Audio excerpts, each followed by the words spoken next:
오늘은 어디 가시나요? 오늘은 충북 여성 세일센터라고 재직자 대상으로 신청해서 받는 거예요.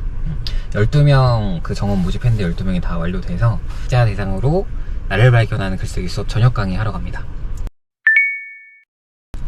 글쓰기를 하면 어떤 점이 바뀌나요? 글쓰기를 하면 되게 추상적이라고 느낄 수 있는데 가장 근본적인 거는 나를 정의하는 게 좀 많이 바뀌어. 나를 정의하고 나를 변화시키는 게 바뀌어서 사실 우리가 퇴근하고 학교하고 집에 들어가면 넷플릭스나 디즈니를 보면서 뇌를 멈추는 시간을 갖는 게 훨씬 편하잖아요. 네. 그 시간도 물론 존중받아야 되고 마땅히 있어야 되는데 그것만 한 달 동안 연속으로 하면 바뀌는 게 사실 별로 없거든요. 주어진 상황에서.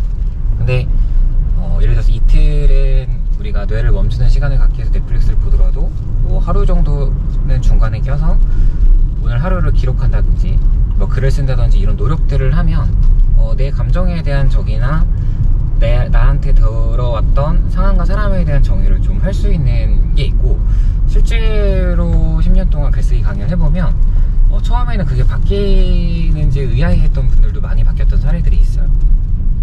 우선은 저는 그냥 일기 쓰는 거는 어렸을 때 그냥 계속 습관적으로 해와서 네. 이게 별거 아니라고 생각했는데, 근데 갈수록 이제 어려워지더라고, 문장이 길어지니까. 근데 지금 하실 때 네. 단어를 연결해서 쓰는 거랑 처음 쓰는 게 되게 힘들어요. 근데 맞아요. 그러니까 단어를 하나 주고 그 단어를 좀 연결해서 쓰니까 조금 쓸 수 있겠고, 지금 저는 그러니까 이렇게 핸드폰을 워낙 많이 사용하니까 나의 아버지라고 지금 한번 써봤거든요, 제가. 그래서 좀 에세이를 쓰라고 해서 좀 썼는데 이게 너무 사실적이긴 한데 네. 이거 이렇게 쓰는 게 맞는 건지 그런 걸 한번 물어보고 싶어요. 네네. 이따 그러면 끝나겠죠. 네.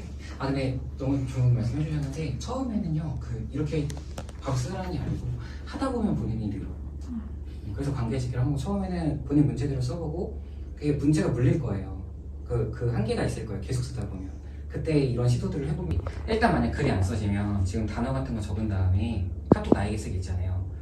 그 오늘 있었던 거를 그냥 단어라도 계속 모아 놓으셔야 돼요.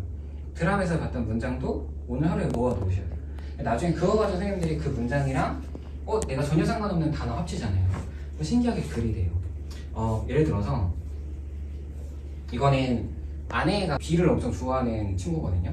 그래서 폭우가 미친 듯이 오고 태풍이 치면 보통 사람들이 집에 들어가나요? 아니면 집 밖에 나가나요? 집에 들어가죠. 집에 다 들어가잖아요. 근데 저 친구는 밖에 나가자는 거예요. 근데 그때 어린이대공원이었는데 아무도 거기 안에 없었어요. 근데 제가 그때 30한 초중반이었는데 처음으로 초중반일 때 비가 막 폭우가 오고 뇌우가 막 치는데 아내 손을 붙잡고 어린이대공원에 들어가서 잔디밭에 누워서 내리는 비를 맞아봤거든요. 근데 그게 저한테 굉장히 큰 충격이었어요. 왜 충격이었냐면 저는 어른이 되면 마땅히 좀 조심해야 된다라고 보수적으로 생각했던 게 있는 것 같아요. 비가 오면 들어가야지 약간 이런 마음이 있잖아요.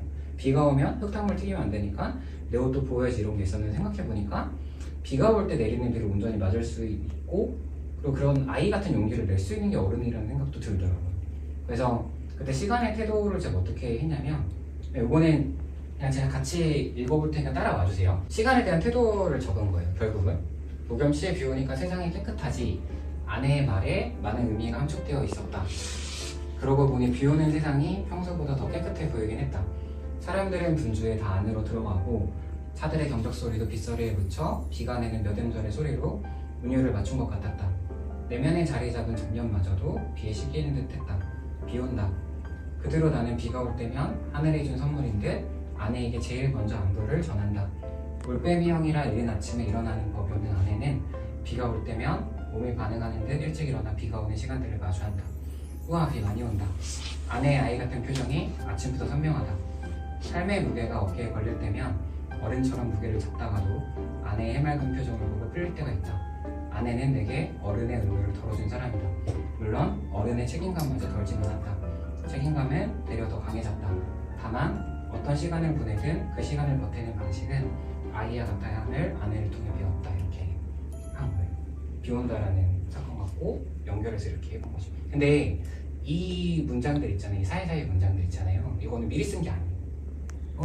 왜 비 오니까 세상이 깨끗하지라는 말이 내 마음에 지금 걸렸지? 라고 하고 카톡으로 적어놓은 거예요. 비 온다도 같이 연결한 거예요. 그리고 마지막에 있는 이 문장 있잖아요. 얘는 미리 제가 마무리 결론을 내려오는 거죠. 이렇게 하시면 돼요. 그러니까 문장 수집을 처음에 무조건 해주셔야 돼요. 지금 왜 어렵냐면 문장 수집을 할 시간이 없거나 없다고 생각해서 어려우신 거예요. 그래서 이거를 굳이 어려운 1인차 때 제가 다 넣은 이유는 뭐냐면 이것 때문에 그래요. 지금 제가 쓴 글들을 보여드리니까 제 정체성 어때 보여요? 어떤 글을 많이 쓰는 것 같아요? 가족. 그쵸? 이거 지금 들켰잖아요, 그죠? 이게 이렇게 돼야 짧은 시간에 선생님께 들켜 어떻게 돼요? 제 개성이 있는 거예요.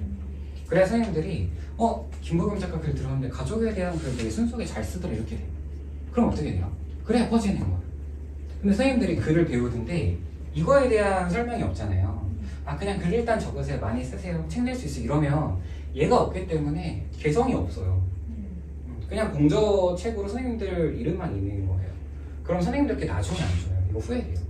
왜냐면 저도 사실은 솔직히 말씀드리면 공저책으로 내본 적이 있거든요. 빨리 막 서점에 내고 싶어서 제일 후회해요.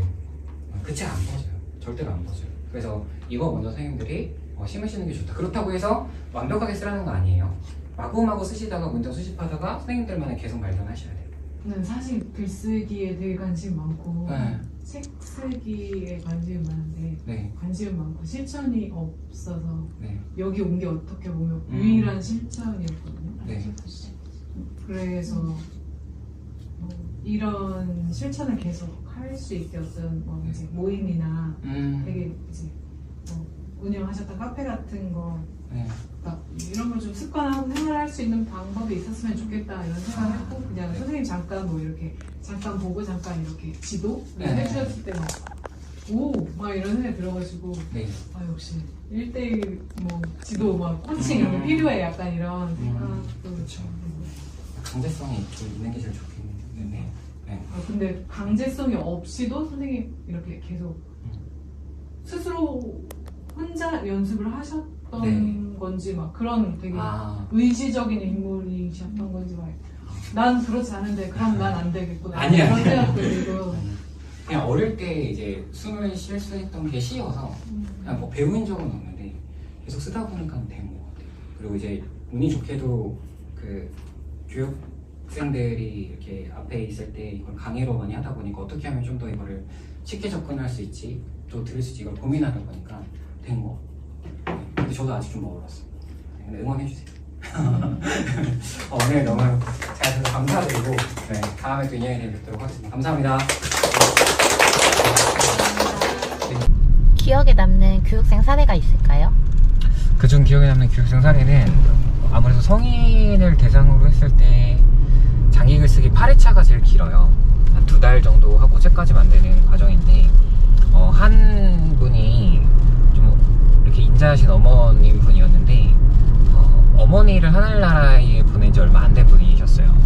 근데 글쓰기 수업 자체가 나를 발견하는 글쓰기 수업이다 보니까 어머니를 하늘나라에 보내고 자기가 아이의 엄마로서 엄마 역할을 제대로 할 수 있을지에 대한 정체성에 대한 의문이 들 시점에 제가 글쓰기 수업을 좀 하게 됐는데 1회차, 2회차 가면서 제가 글이라는 건 희노애락의 감정을 표현하는 거고 원래 다 찌질하다고 생각할 수 있는 것들을 우리 일상의 이야기들을 그냥 쓰는 거다. 먹고 자고 싸는 거. 근데 그분이 뭐라고 그랬냐면 그 어머니에 대한 이제 슬픔에 빠져있는 어머니에 대한 얘기를 쓰는 게 아직 겁나는데 차근차근 하나씩 써도 될까요? 라고 해서 차근차근 밟아 나갔는데 나중에 그분이 이제 어머니랑 있었던 행복했던 어린 시절의 과정부터 지금 엄마가 돼서 엄마로서의 어떤 힘듦에 대한 것들을 글로 쓰고 나서 하늘나라에 가게 된 엄마한테 나는 어떤 딸로 남아야 할지 아이한테 어떤 엄마로 남아야 할지에 대해서 글로 이렇게 부드럽게 써서 실제로 자기가 이제 엄마로서 하늘나라에 있는 엄마의 딸로서 살아갈 준비가 됐다고 한 기억이 남거든요. 근데 그분이 저한테 나중에 케이크랑 되게 장문의 글쓰기를 해서 고맙다고 남겨준 사례가 있는데 그게 좀 잊히지 않는 기억이죠. 물론 그분이 유독 좀 정성을 담아서 해주셔가지고 일단 나를 발견하고 나를 정의하는 거는 그런 면에서도 꽤 글쓰기가 도움이 된다라고 할 수 있어요.